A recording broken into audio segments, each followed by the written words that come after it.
This is my most favourite বাসন্তী পোলাও।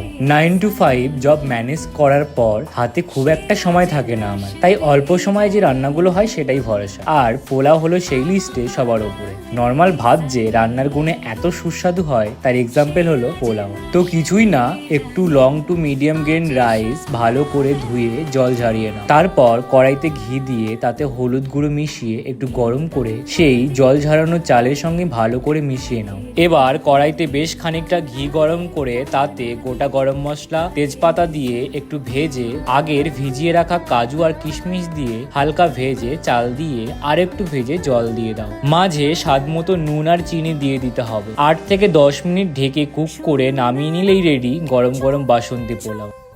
গরম আলুর দমের সঙ্গে খেতে কিন্তু লাগছিল জাস্ট অসাধারণ। তো দেখা হচ্ছে নেক্সট ব্লগে, আর সাবস্ক্রাইব করতে কিন্তু একদম ভুলো না। Bye bye.